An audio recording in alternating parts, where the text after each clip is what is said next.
नमस्कार दोस्तों, मैं डॉक्टर चौबे, मोटिवेशनल स्पीकर। देखिए, आज युवा पीढ़ी से हमारा ये कहना है कि किसी भी क्षेत्र में हो, चाहे आप कंपटीशन की तैयारी कर रहे हो, बिजनेस में हो, राजनीति में हो, सामाजिक क्षेत्र में हो, स्पोर्ट्स के क्षेत्र में हो, किसी भी क्षेत्र में हो, हमेशा ये याद रखना, अवॉइड ओवर कॉन्फिडेंस।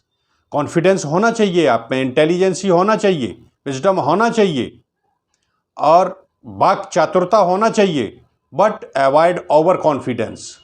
कभी भी आप ओवर कॉन्फिडेंस ना हो आपको कि नहीं ये तो मैं हमारा अवश्य हो जाएगा। तो कहानी कैसी होगी? जैसे खरगोश को ओवर कॉन्फिडेंस था कि कछुए से तो मैं रेस में जीत जाऊंगा। अंततोगत्वा क्या हुआ? उनकी कंटिन्यूटी ना होने के कारण अंत में खरगोश हार गया था और कछुआ जीत गया था, क्योंकि उसकी क्रमबद्धता थी। Regularity plus hard work is equal to success होता है। तो आप ओवर कॉन्फिडेंस कभी ना रहें।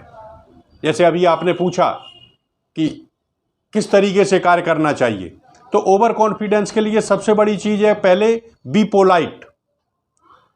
वृक्ष जैसा जैसा बढ़ता जाता है उस पर फल आने लगते हैं तो वो झुकने लगता है, और सूखा वृक्ष होता है वो अकड़ के खड़ा होता है। एक किताब पढ़ ली आपने हिस्ट्री की और आप अपने आप को विद्वान समझने लगे, ये गलत है। Be polite. जितना भारीपन आप में होगा, विनम्रता आपके अंदर होगी, उतना ही लोग आपका सम्मान करेंगे और सफलता के चांसेस आपके अधिक रहते हैं। क्योंकि आपको कभी भी अपनी पोलाइटनेस को नहीं छोड़ना, घमंड ना करें किसी बात को लेकर के आप विवाद करने लगे। हिस्ट्री में आपने कोई किताब पढ़ी, उसके आधार पे आप कहने लगे गांधी जी के बारे में आपने पूरा अध्ययन नहीं किया। किसी ने आपसे पूछ दिया कि प्रधानमंत्री नेहरू अच्छे थे या पटेल को बनाया जाता, तो आपने जो इतिहास पढ़ा है लेकिन उसकी गहराई में और जाइए तो कोई कुछ कह रहा है। तो आप दूसरे की बात को भी ध्यान से सुने, जो आपने अध्ययन कर लिया है उसी के आधार पे आप अपना घमंड दिखा रहे नहीं ऐसा होता है। कर्म बढ़ाया भाग्य उन्न गई, ईश्वर होता है ईश्वर नहीं होता। तो ये आस्तिक नास्तिक, झूठ सत्य, ये क्या है? इन चीज़ों पे भी आपको बड़ा जो है विनम्र होना चाहिए। तो बी पोलाइट। ओवर कॉन्फिडेंस में अगर आप चले गए तो वहीं पे आप जो है मात खा जाएंगे। दूसरा क्या है? अनुशासन का पालन करें। अनुशासनहीन आपको नहीं होना है, कितने भी बड़े विद्वान हो जाए, कितने भी बड़े खिलाड़ी हो जाएं।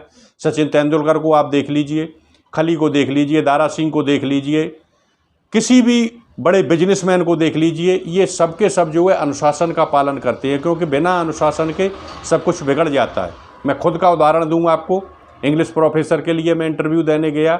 इंटरव्यूअर जो था वहाँ एग्जामिनर था, उसने प्रश्न जब हमसे पूछ रहा था उसी बीच में उसने एक सेंटेंस कहा था, Delhi is London of India. तो उसने जैसे ही ये सेंटेंस बोला, मैंने कहा था कि there is a grammatical mistake in your sentence, you should use article the before London.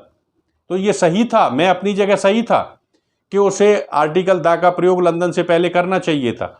लेकिन इस तरीके का सेंटेंस बोलने का तात्पर्य एग्जामिनर की आप गलती निकाल रहे हैं, आप उल्टा इंटरव्यू ले रहे हैं, तो ये अनुशासनहीनता में आता है। तो वहाँ अनुशासनहीनता लिखकर ही जो है हमें इंटरव्यू से बाहर किया गया था। तो ये क्या था? ये ओवर कॉन्फिडेंस ही था।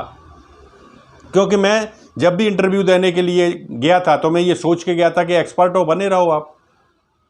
अगर आपने कुछ गलत भी बोला तो हम उल्टा इंटरव्यू ले लेंगे, इतना नहीं। जो प्रश्न पूछा गया है पोलाइटनेस के साथ आप जो है अनुशासनहीनता का परिचय वहाँ न दें। तो हमेशा जो है अनुशासन में कार्य करना चाहिए। प्रकृति भी हमें सिखाती है, सूरज चंद्रमा पृथ्वी समय पर घूमते हैं, समय पर निकलते हैं, जबकि वो तो इतने ताकतवर हैं कि सूर्य कुछ भी कर सकता है, लेकिन नहीं, फिर भी जो है अनुशासन में रहते हैं। तो अनुशासन में रहकर ही अपन को कार्य करना चाहिए तब, और नहीं तो आपका फिर वो ओवर कॉन्फिडेंस माना जाएगा।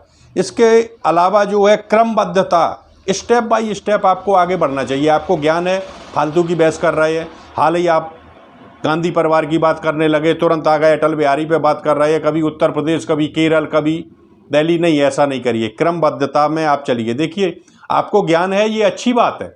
और जब ज्ञान होता है, ऐसे मान लीजिए एक बोतल है और वो जब पूरी भरी होती हो एकदम आप उल्टा कर दें तो धार बांध के पानी नहीं निकलता है। उसी तरीके से आप एक बोतल के समान है, आपके अंदर ज्ञान भरा हुआ है, लेकिन उसमें क्रमबद्धता ले जाइए। राम एक कृष्ण की कहानी बतानी है आपको, तो वहाँ से उठाइए कि कहाँ से वो पैदा हुए, फिर कितने बड़े हुए, कैसे हुए, फिर कहाँ शादी हुई, फिर लंका गए। अरे इससे पहले सीधा रावण मर गया, उसके बाद आप कहने लगे कि वो हनुमान जी ने भी ऐसा किया था।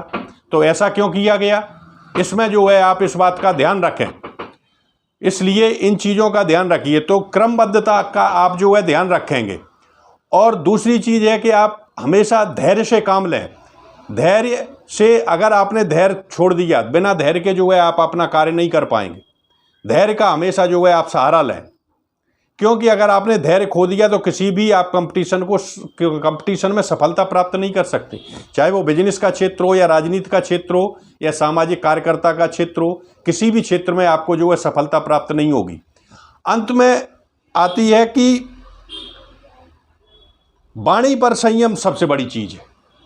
वाणी पे आपको जो है संयम रखना चाहिए क्योंकि आपने कितने ही बड़े विद्वान बने रहे आप, किसी की अपमानजनक शब्दों का आप प्रयोग करेंगे तो कोई बर्दाश्त नहीं करेगा।